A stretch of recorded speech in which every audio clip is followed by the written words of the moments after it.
Governor Kristi Noem of South Dakota and Congressman Lauren Boebert of Colorado make some major gaffes. And why is it that Donald Trump's supporters love him so much? Let's talk about it today. Stay tuned, for the everybody. best meat you have ever eaten. Check out samsbutchershop.com. Go and shop around. When you go to checkout, enter the promo code T for a 5% discount. Check it out. Good Saturday morning to you, everyone. Trailer Trash Tim, how's your mom and them? I'm coming to you from inside my little camper. It's started to rain here, and I said, well, let me just change venues this morning. I hope everybody has a great day. Thank you so much for being here. Real quick, if you'd hit that like button below, I would appreciate that greatly. That might help our algorithm to get the word of our channel out to everyone. If you have not yet subscribed, you remember yesterday I talked that we have two new rigid, strict rules for subscribers, potential subscribers. Number one, you can't wear a mask, and number two, you can't be an illegal alien. So if you meet those two criteria, well, come on in and join the channel. And as we continue to grow, all the relevant links to the channel are down below, emails. I forgot to put that in yesterday's video, and one of my subscribers emailed me and say, hey, buddy, you dropped the ball. He's right, I did drop the ball. So thank you, Nathan. I appreciate that. It's all down there now for contact information, buy me a coffee, swag, all that jazz. All right, let's get to it. Unfortunately for two American politicians, both of them females, pardon me, they've had a shaky 2 or 3 days here, and we need to address it. First of all, we have a congresswoman from Colorado whose name is Lauren Boebert. Pardon me while I get a sip of morning coffee. Lauren Boebert was discovered to be in a theater, I believe, I want to say Denver, but it was somewhere in Colorado. And Congresswoman Boebert was there in the theater with her date, and she was vaping inside the theater. That may bother you, it may not bother you, but it was bothering some people who asked her to stop doing it, and she reacted in a not so kind manner. But that aside, Ms. Boebert and her date were acting like a couple of teenagers in heat at a drive-in theater. And there are videos, I don't need to go into details. You can find video evidence of this if you're so inclined. But this video has gone viral. And of course, she's had nothing to say about this on her Twitter or X account. How do I feel about it? Honestly, you know me, I'm a kind of a conservative, libertarian-leaning guy in terms of governance. I'm not really a libertarian per se. I do support the concepts of liberty and freedom fully. I'm more of a Ron Paul type supporter. But whatever the case, honestly, I've never been that impressed with Ms. Boebert. And I can't give you a substantive reason for that. I guess it's more personal. But she always just kind of struck me as being somewhat immature, too much of too childish. Although she's a mother of 4 and recently divorced, but she's got a new squeeze in her life, I guess. And they were getting really frisky in a public theater. Now, this is a sitting congresswoman. And I'm watching this video thinking, good Lord, get a room for heaven's sakes. It's just such immature behavior that a grown adult should understand. You just don't go to a public place and do what she did. It's just absurd. It's just ridiculous. And as far as I'm concerned, it should disqualify her for public office. I don't know that it will or not. And I don't care if it's a man or woman. This is just such childish behavior that is just not suiting for an elected official. I don't know what's going to happen to her. Of course, the libs in Congress will, I would assume, take advantage of this. I don't know. Then again, so many of them act so lawless and childish themselves. So I don't know what's going to happen to her, but I'm not going to lose a lot of it doesn't really matter to me what happens to her. I'll be honest with you. If she gets driven from Congress, I won't lose any sleep over it. But the bigger scandal this week, it seems to be with Governor Kristi Noem, which has huge implications for her. If you haven't heard, Kristi Noem is a married governor of South Dakota and a most definite rising star within the Republican Party. Many prognosticators feel that she is at least on Trump's short list for a vice presidential slot. This past week, Trump visited South Dakota. He went to Rapid City to Mount Rushmore, and he had a huge rally there. And while at the rally, Governor Noem introduced him and also endorsed him, gave him her full-throated endorsement. And so that was seen as by many prognosticators as, just being one step closer to the vice presidency. And maybe she was, I don't know.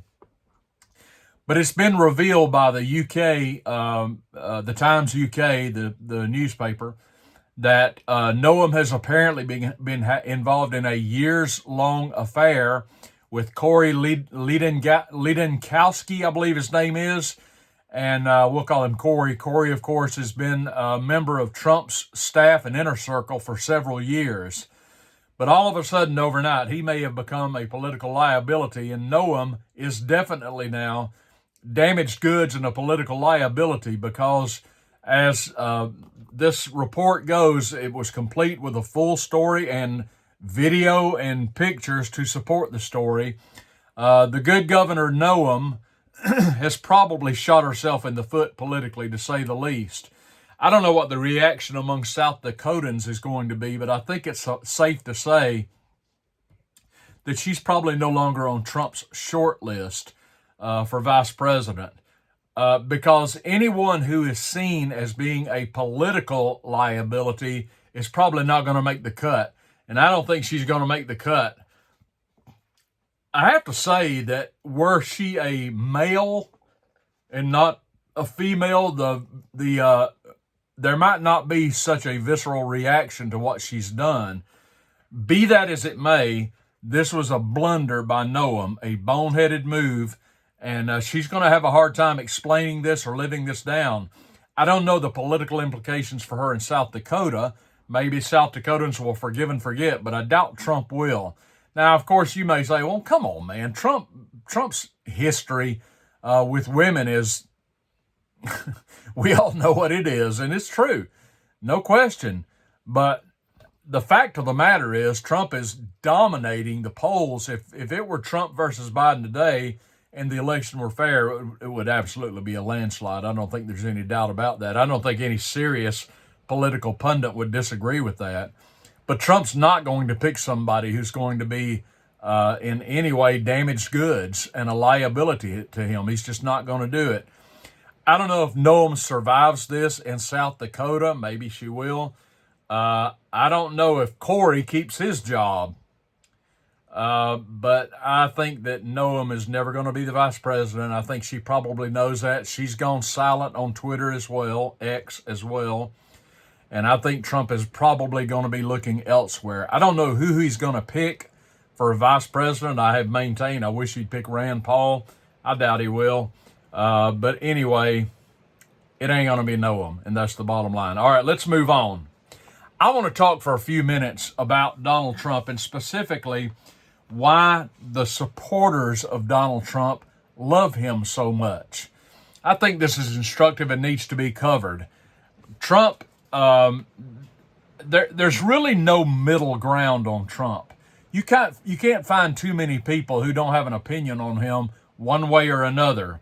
The people that love Trump really love Trump, and the people that hate Trump really hate Trump. I mean, they froth at the mouth. What's The View? Well, I wouldn't tell you to watch The View, but I mean, these bubble-headed women on The View, they're just such idiots. I can't stomach 30 seconds of that show. But the people who hate him with relish. They cannot stand him. He is a very polarizing figure. Now, before I get into why Trump supporters love him so much, let me just talk about myself for a moment with regard to Trump.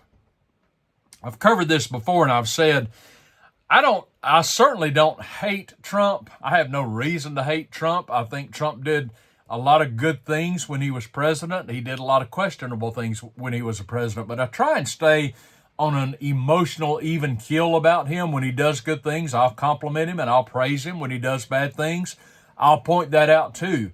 But I don't hate Donald Trump. I'm not rabid about Donald Trump with love and affection either. I'm kind of somewhere in an emotional plane, if you will. I can appreciate Trump. I think he's a very effective president. Wasn't a very effective president. I think he's a very astute businessman. I think at times he shows very good judgment. At other times he shows poor judgment. But I try to be on an even keel with regard to Trump. But I want to talk about why I can support him or not support him. If he does the right thing, I'll support him.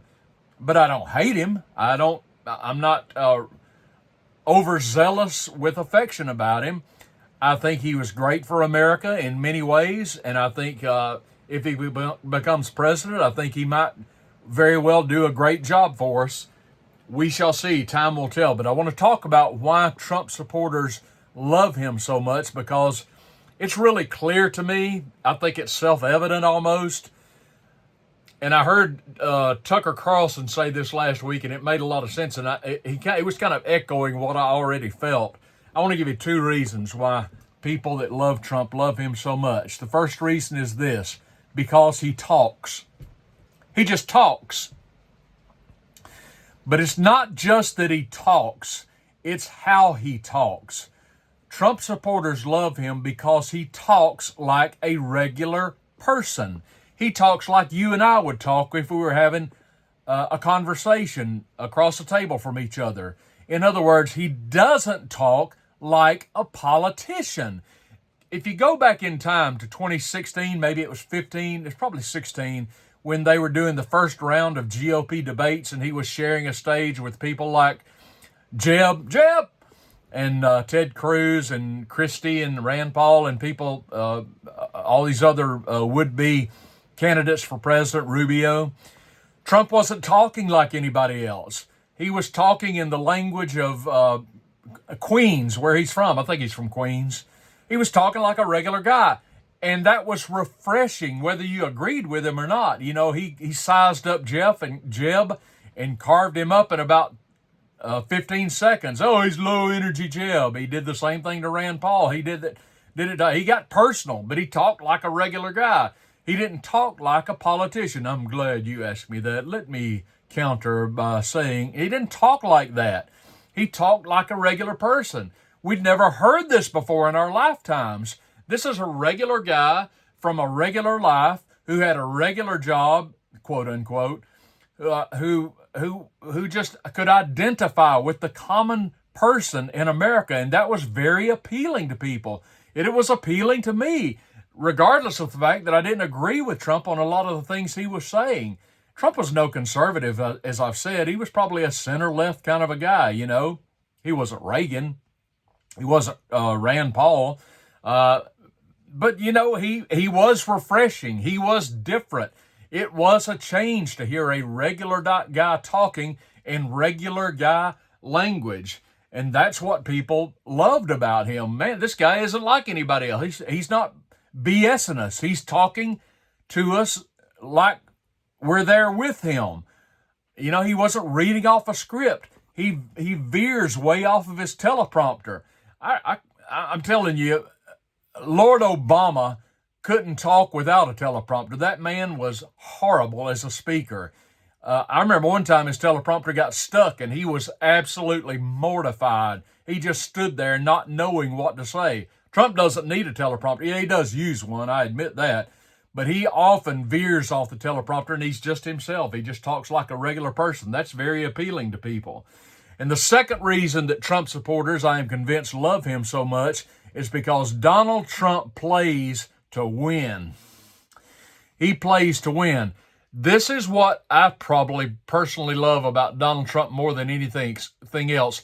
Although we would disagree in terms of the minutia of politics, and we would disagree in matters of policy oftentimes, but there's something I've never doubted about Donald Trump. I firmly believe that Donald Trump is a man just like me, another common fella who absolutely loves his country. Donald Trump loves his country. You couldn't say that about Obama. You couldn't say that about Hillary. That was a stark contrast between the two. Donald Trump truly loves his country. I believe that, folks. Whether I agree with him on matters of policy or not, I believe that Donald Trump loves his country, and I believe that comes out from him. I believe he exudes that when he's giving a speech at all these massive rallies. People know this guy cares about us. This guy cares about his country. And while he may be wrong in detail, we know that he's not going to intentionally go out there and do anything that's going to harm our country. He was preaching about border security at the top of his list, and he's right. If you don't guard your borders, you don't have a country. Trump understands this. Hillary Clinton doesn't care. Joe Biden doesn't care. Obama doesn't care. Trump said, hey, we're losing our country. We got to put up a wall and do something about it. And he was right. He loves his country, and that has great appeal with everyday Americans, just like me. And he was saying we're gonna put the borders up on our country. We're going to put up a wall. We're going to protect our borders so that we can have a country. Because if we don't do that, we're going to lose our country. He's correct, and he plays to win. He says if China doesn't play by our rules, we're going to slap tariffs on them. It's America first. That's what he was saying. I'm running to be president of America, not president of the world. It is America first. That was refreshing. That was nice to hear. It was nice to hear from a man who you could not doubt loved his country and wanted to do what was best for his country. That's the appeal of Trump in a nutshell. That is the appeal of Trump. He talks like regular people, and he's a man who loves his country. So there you have it. Hey, listen, how do you think how do you think about what I've said? What do you think about what I've said? How do you feel about Boebert and Noem? What do you think's going to happen? What do you think about Trump? Why do you think people love Trump so much? Do you love Trump? Do you hate Trump? I'd love to hear your comments down below. So let me hear them. Everybody go out there and have a great Saturday, will you? Listen, this is Trailer Trash Tim. Thanks for joining me today, and I will see you all tomorrow.